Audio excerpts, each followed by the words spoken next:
Il est juste après minuit dans le comté de Brevard, en Floride, où la police intervient dans une maison après qu'un adolescent a appelé le 911 pour signaler un cambriolage en cours.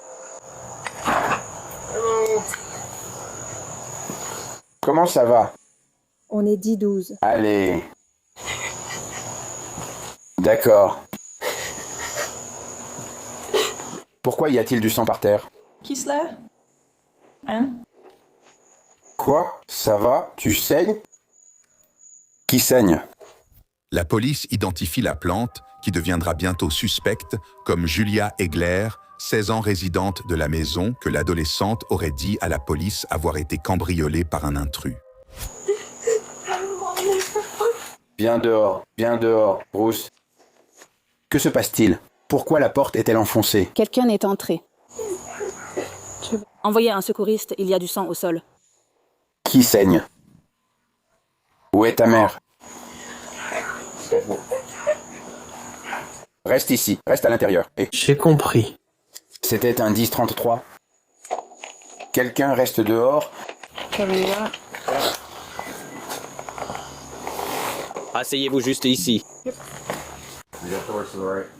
À l'intérieur, la police découvre une baie vitrée coulissante brisée et les corps de la mère de Julia, Kelly McCollum, 38 ans, ainsi que Matthew Shanerock, 22 ans, le petit ami de Kelly. La police a déclaré que les deux victimes semblaient avoir subi plusieurs blessures par balle, mais lors de l'appel au 911 qui, selon les autorités, a duré plus de 9 minutes, Julia n'aurait à aucun moment mentionné la présence de Kelly ou de Matthew dans la maison. Les enquêteurs ont rapidement qualifié la scène de double homicide et ont commencé à interroger leur seul témoin. Ici. Oui. Asseyez-vous juste ici, d'accord? Ne t'inquiète pas, ne t'en fais pas. Ça va? Je ne sais pas, enfin physiquement je suppose.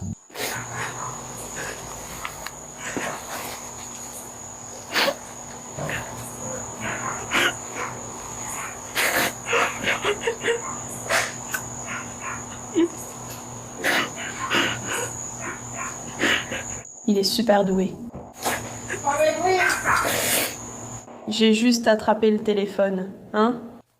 J'ai juste attrapé le téléphone. Tu as juste pris le téléphone et parlé? D'accord. Avec qui tu vis ici, ma chérie? Ta maman, tu vas bien? Tu es blessée quelque part? C'est plus tard? Non, d'accord. Qui d'autre vit ici? Juste ta mère? Son petit ami était souvent là. Son petit ami, comment il s'appelle? Oh, Matthew. Matthew. Y avait-il des disputes à ce moment? Qui? Entre toi et Sona, entre toi et elle. Ma mère et moi, on se dispute beaucoup. Il fait froid. Tu n'as pas le droit de mettre. Je Je viens juste de lui dire que Je ne le ferai pas. D'accord. Et ça va. Je n'y arriverai jamais. Je suis tellement désolée. Je suis tellement désolée. S'il te plaît, pardonne-moi. Je suis désolé. Je suis désolée. Je n'aurais rien dû faire. Je m'excuse d'avoir tué des gens. Ensuite, un enquêteur arrive sur les lieux et Julia est déplacée vers l'allée, où un interrogatoire plus approfondi commence. Est-ce que vous dormiez? Non. C'est un peu comme ça que ça a commencé. Qu'est-ce qui a commencé? Je te déteste. Je suis désolée. Matthew est venu à la fenêtre. Non, je ne pense pas que c'était le cas. Tu ne sais pas qui c'était. D'accord. Alors c'est celui-ci? Non, c'est lui. Dernière diapositive, les portes sont de retour. La porte est... Où était ta maman? Elle et son petit ami faisaient des achats ensemble. Ses amis... C'était il y a quelques minutes? Non, c'était il y a des heures. Il y a genre 2 heures. D'accord. Alors, tu as appelé ta mère pour lui dire? Tu ne pouvais pas m'appeler parce que je suis allée à la maison courbée. Je suis entrée dans la pièce avec toi. Je ne m'en suis pas remise. C'est un gentil chien. Et il est revenu pour défoncer la porte de derrière, et je ne pense pas qu'il savait qu'elle n'était pas verrouillée. C'est pour ça que j'étais si pressée de fermer la porte de ma chambre, parce qu'il pouvait simplement ouvrir la porte et entrer. D'accord, donc ce type a cassé la vitre arrière pendant que tu étais dedans. Et tu as appelé le 911. Et puis j'ai dit, je ne pouvais rien faire. D'accord. Donc tu devrais rester dans ta chambre. J'avais tellement peur, je ne pouvais pas. Je ne pouvais rien faire. Julia raconte à un détective qu'un homme inconnu avait brisé une porte-fenêtre coulissante, visible ici à l'arrière de la maison, pendant que sa mère était sortie avec Matthew, avant de dire qu'elle s'était réfugiée dans sa chambre avec les chiens de la famille. Qu'est-ce qui n'allait pas? C'était tellement silencieux. Le silence, voilà ce qui blessait. Qu'est-ce qui était bruyant? Je crie? J'ai entendu des coups de feu. Maintenant, Julia décrit avoir entendu ce qu'elle pensait être des coups de feu avant de dire aux enquêteurs qu'elle s'est terrée dans sa chambre pendant des heures avant de finalement en sortir. Je suis désolée, je le savais. Je savais que ça allait arriver. Quelqu'un est mort. Je le sens. Tu sais, je ne sais pas si ça paraît stupide, mais Il les a tués, ils ne savent pas. Je ne sais pas qui il était. Donc, tu dis que ta mère et lui n'étaient pas à la maison quand cette personne est entrée par effraction. As-tu entendu ta mère et son petit ami rentrer à la maison? J'étais, mais t'étais perdue. Je veux, mais...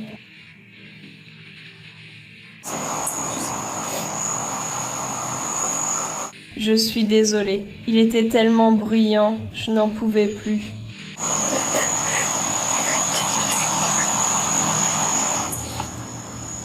D'accord. Il était blanc ou noir?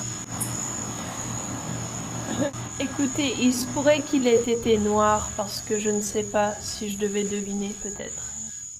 Julia décrit le suspect présumé à l'enquêteur, mais des questions supplémentaires rendent rapidement les enquêteurs méfiants envers l'adolescente. Continuons. Y a-t-il des armes à feu dans la maison? Elle était là. Elle était là. Où est-elle passée?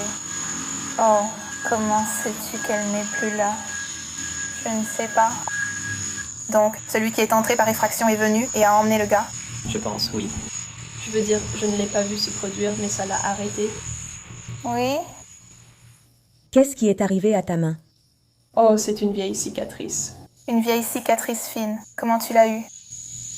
Je crois qu'un jour, je rentrais chez moi après une petite sortie quelque part, et j'ai cassé la fenêtre pour entrer parce que la porte était verrouillée et que maman avait froid.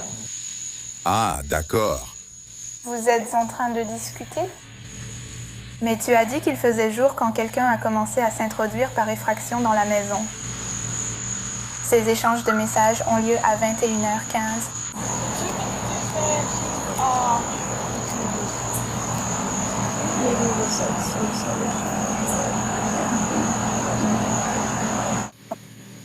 As-tu vérifié si elle avait un pouce ou quelque chose comme ça? Je ne l'ai pas touchée, donc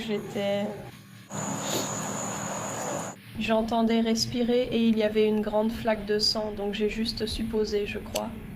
Donc tu as juste quoi? J'ai supposé, je crois. Tu as fait pareil avec Mathieu? Ils rentraient tous ensanglantés à la maison. Le sang a coulé, je suppose. Je ne voulais pas. Oh, j'avais juste l'impression d'avoir fait quelque chose de pire. Tu m'as dit plus tôt que le verre avait été brisé. Comment tu savais ça? Comment sais-tu qu'il a été utilisé? J'ai vu l'horreur. Je suis allée là-bas. J'ai vu que cette chose avait été déplacée de son emplacement d'origine. Alors j'ai supposé que la caméra n'était plus à sa place d'origine parce qu'elle était appuyée contre la maison. Elle n'était pas au même endroit. Donc, c'est juste moi qui suppose que c'est ce dont il s'est servi. Pour tout ce que j'en sais, il aurait pu l'enfoncer à coups de pied chez moi. Julia fait plusieurs suppositions sur la scène avant que l'enquêteur ne lui demande si elle a une idée de qui aurait pu faire ça. J'ai essayé ça il y a quelque temps. Ma mère a dit ça. Souviens-toi juste quand je t'ai dit que son petit ami habitait là-bas. Et C'est ça, c'est lui qui habite là-bas. Matthew. Les affaires Mathieu. Ma mère m'a dit, une fois qu'ils étaient vraiment dans la drogue et tout ça, je ne sais pas si c'était quelqu'un qui leur en voulait et qui s'en est pris à eux ou parce que ils ne me ressemblaient pas vraiment. C'est juste moi qui réfléchis à voix haute. ouais. Mais il ne semblait pas vraiment me viser en particulier. C'est juste que si tu y réfléchis, je sais qu'il y avait des chiens qui aboyaient et tu ne veux pas entrer dans une pièce où il y a un pitbull. C'est évidemment la chose la plus stupide à faire. Tu vois, quand tu y penses, un pitbull que tu ne connais pas. Tu ne sais pas si c'est à cause de la réputation des pitbulls ou autre chose, mais c'est juste moi qui réfléchis, qui me casse la tête là-dessus, mais honnêtement, je ne sais vraiment pas. C'est juste de la spéculation, je suppose. Ensuite, l'enquêtrice entre à l'intérieur et examine la scène de crime avant de partager son point de vue avec un agent. Oh, tu poses une question. Non, je parle de ça. On ne pense pas que ce soit toujours quelque chose. Ne me pose pas de questions. Je suis presque sûre qu'elle vient de... Je l'ai fouillé. Hein? On me demande, je ne sais pas. Décroche. Elle va retourner au commissariat. Je ne sais pas ce que je... Elle parle de choses passées. De retour avec Julia, un agent reste avec l'adolescente en attendant son transfert au commissariat. C'est comme un mauvais rêve, mais je n'arrive pas à me réveiller. Je n'arrive même pas à imaginer. Je suis désolée. Je me réveille demain. Ma mère dit Bonjour ma chérie. « Je te laisse dormir ».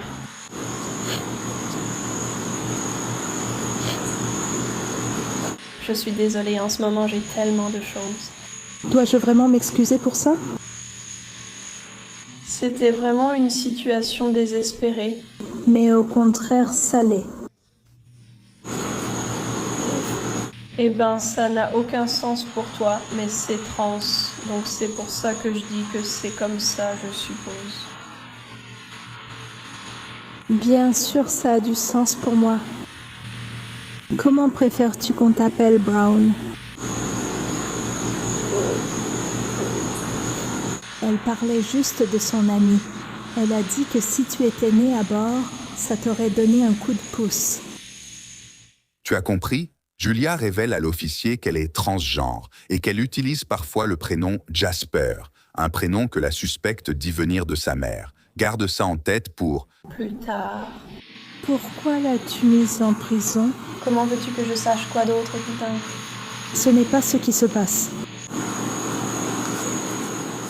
Ensuite, Julia est conduite au commissariat où elle s'assoit avec les agents en attendant l'arrivée de l'enquêteur. Waouh, quelle nuit! Désolée, j'ai un peu l'impression d'en rajouter. Pourquoi tu t'excuses? Je ne sais pas, on me le dit souvent. J'imagine que c'est une habitude. Oui. Oh, attendez. Vous avez frappé la dame là-bas, Melva? J'étais là, quelqu'un a été renversé par une voiture. Ah, d'accord. Vous vous êtes excusé, alors j'ai pensé devoir demander. Oh, désolé, c'est moi qui l'ai fait. Vous avez entendu Anna le dire. Je croyais l'avoir vu le dire là-bas. Oui, moi et ma vieille dame honnête assise. Et puis celle-ci n'a même pas pris la peine de vérifier si elle allait bien. Oui, c'est moi qui ai fait ça. Attends, c'était toi? Oui, c'était moi. Oui, c'est moi la criminelle ici. Des heures passent avant que Julia ne reçoive de nouveaux vêtements et soit installée dans une salle d'interrogatoire où les enquêteurs veulent en savoir plus sur le désaccord entre Julia et sa mère qu'elle a mentionné plus tôt. Qu'est-ce que tu fais ou qu'est-ce qu'elle fait qui n'est pas juste envers toi? Eh bien, elle et moi, on se disputait beaucoup à propos de certaines choses, surtout par rapport au fait que je sois trans. Donc, elle disait par exemple « D'accord. Tu n'es pas un vrai garçon et blablabla, tu sais, tout le discours transphobe habituel. » D'accord. Elle n'approuve pas ton mode de vie. Elle n'approuve pas cela. On peut dire ça? Elle essayait un peu de faire un compromis avec moi, mais ça ne marchait pas vraiment très bien tout le temps. Elle essayait de m'appeler enfant au lieu de parce que c'est plus neutre, plutôt que de vraiment faire un compromis, je suppose. D'accord. Est-ce qu'elle utilise le mauvais genre pour parler de toi? Oui. Donc, quand vous vous disputez, est-ce qu'elle parle intentionnellement de toi en disant « elle » ou n'utilise pas les bons pronoms ou ne t'appelle pas Jasper et t'appelle Julia? Julia dit aux enquêteurs que Kelly ne soutenait pas son mode de vie et que cela a provoqué de nombreuses disputes. Ensuite, les enquêteurs interrogent la suspecte sur sa relation avec Matthew, qui a 16 ans de moins que Kelly, selon un rapport de police. Il est juste un peu plus âgé que toi, non? Oui. Qu'est-ce que tu en penses? Oh, je n'ai pas aimé ça. Je veux dire, c'est que je ne soutiens pas vraiment leur relation, tu vois, donc je pense que c'est la seule sorte de tension qu'il y avait entre nous parce que c'était toujours un peu gênant quand il n'y avait que lui et moi à la maison, parce qu'on ne se disait rien du tout. Ouais. C'est un peu comme si je ne voulais pas que tu sois là, et c'était évident, car je ne soutenais pas la relation. Maintenant, les enquêteurs abordent un autre point de discorde dans la famille. Julia n'approuvait pas la relation de sa mère avec le jeune homme de 22 ans. Peu après, les enquêteurs reprennent l'interrogatoire de Julia sur sa version des faits. Donc ils partent vers 7 heures. Que fais-tu dans la maison? Je suis juste sur le canapé. J'essaye de me détendre avec ma Switch. À quel jeu jouais-tu? Je crois que j'avais Minecraft ou Five Nights at Freddy's dessus. Minecraft ou quoi? Minecraft ou genre Five Nights at Freddy's dessus, quelque chose comme ça. Tu peux répéter? Five Nights at Freddy's. Qu'est-ce que c'est? C'est de l'horreur. Comme Freddy Krueger. C'est comme un jeu d'horreur. Tu as déjà joué à Dead by Daylight? C'est à ça que ça me fait penser. C'est un peu la même chose. Tu essaies d'échapper au tueur. Freddy Krueger en fait partie. Je l'entends marcher autour et tout ça, et juste un peu... Donc tu dis, lui, tu sais à quoi il ressemble? Le suspect ressemble à un homme? Je ne sais pas, je suppose juste. D'accord. Pouvez-vous dire s'il était blanc ou noir?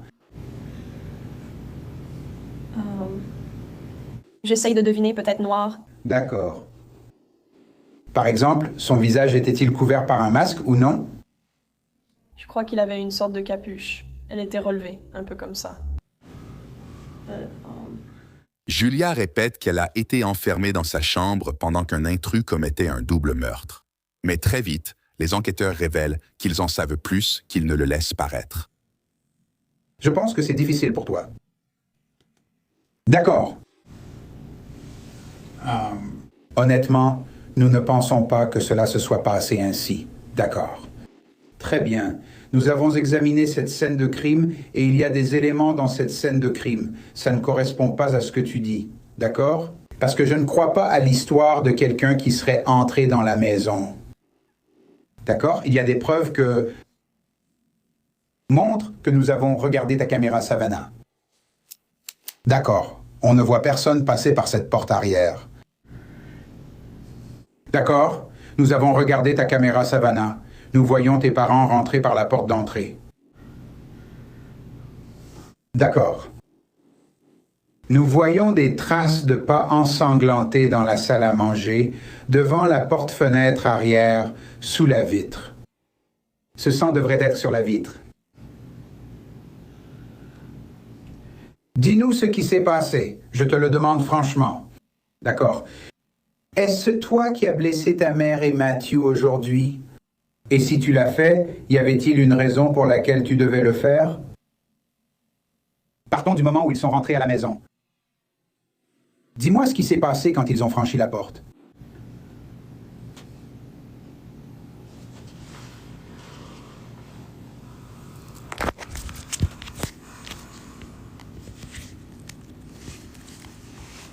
Théoriquement, admettons, comme tu le dis, que c'était moi, d'accord? Quoi? Alors Josh, Nous allons être honnêtes avec toi. Ce n'est plus vraiment théorique à ce stade.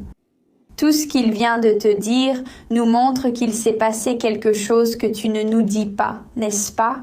donc tu es en train de dire que je suis la coupable, en gros. Nous ne disons pas ça du tout. Mais les images des caméras de surveillance nous montrent ce qui s'est passé. On les voit entrer dans la maison. On ne voit personne dans le jardin ni s'introduire dans la maison. C'est à cause de l'angle de la caméra. À 100%, mais on verrait forcément quelqu'un sauter la clôture, contourner la clôture, peu importe. Et tu le sais. Tu sais que la caméra est orientée d'une certaine façon.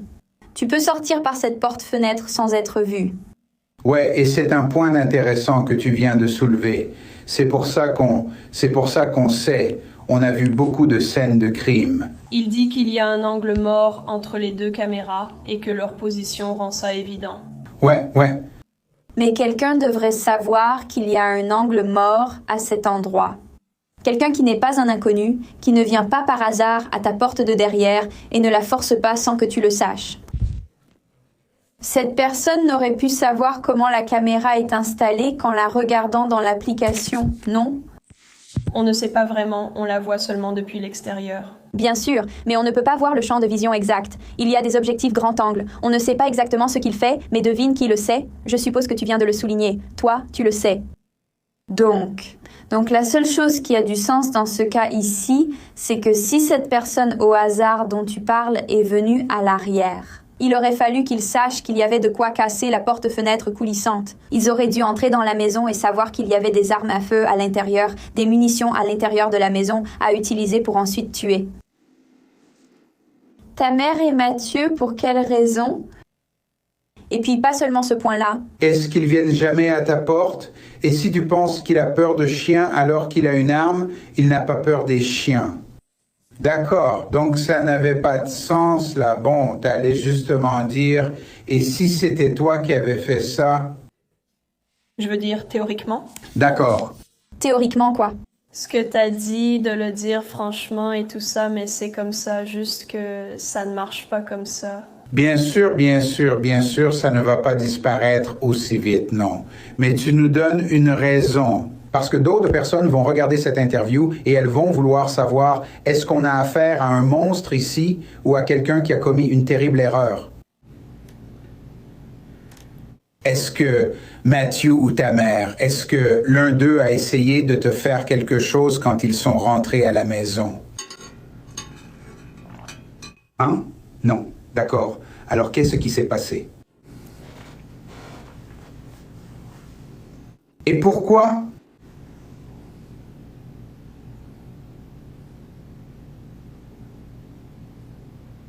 Où es-tu dans la maison quand ils rentrent à la maison?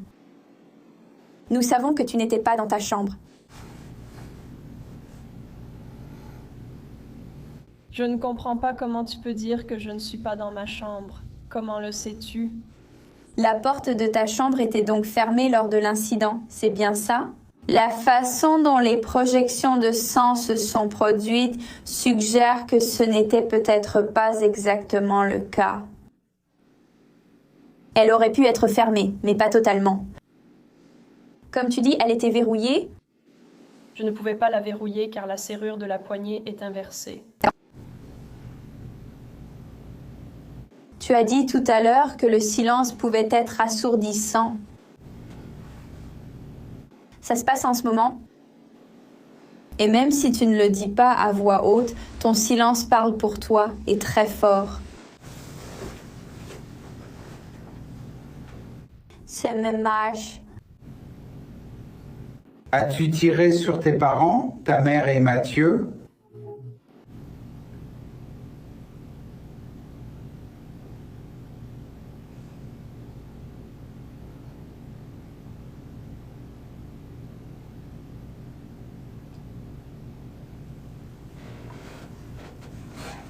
Julia, je m'excuse. Jasper, c'est bien ça? As-tu tiré sur ta mère et Mathieu aujourd'hui? Tu dis que je l'ai fait. As-tu vraiment besoin de ma réponse? Eh bien, nous voulons que tu nous dises, comme je l'ai dit, nous voulons que tu nous dises ce qui s'est passé et de nous dire quoi. Nous t'avons donné cette occasion de nous dire ce qui s'est passé, ce qui se passait pour que tu fasses cela. Les autorités censurent le reste de l'enregistrement de l'interrogatoire. Mais, selon une plainte pénale, Julia a ensuite décidé de passer aux aveux et a admis avoir tué sa mère et Mathieu. La plainte indique que Julia aurait dit « Bienvenue à la maison » aux deux avant de leur tirer dessus à plusieurs reprises avec le revolver de Kelly. Encore plus troublant, L'adolescente a admis avoir poignardé Mathieu à plusieurs reprises, après avoir épuisé ses munitions, puis n'a rechargé qu'après. Elle a dit que le jeune homme de 22 ans lui avait demandé d'abréger ses souffrances. Elle a alors déclaré aux enquêteurs avoir rechargé l'arme et tiré une balle dans la tête de Mathieu. Julia a été inculpée de UX, chef d'accusation de meurtre avec préméditation au premier degré avec une arme à feu aux dernières nouvelles. Âgée de 17 ans, la jeune fille est jugée en tant qu'adulte et a plaidé non coupable. Elle doit revenir devant le tribunal plus tard cette année. Abonnez-vous maintenant pour accéder rapidement aux dernières vidéos de Law and Crime Bodycam.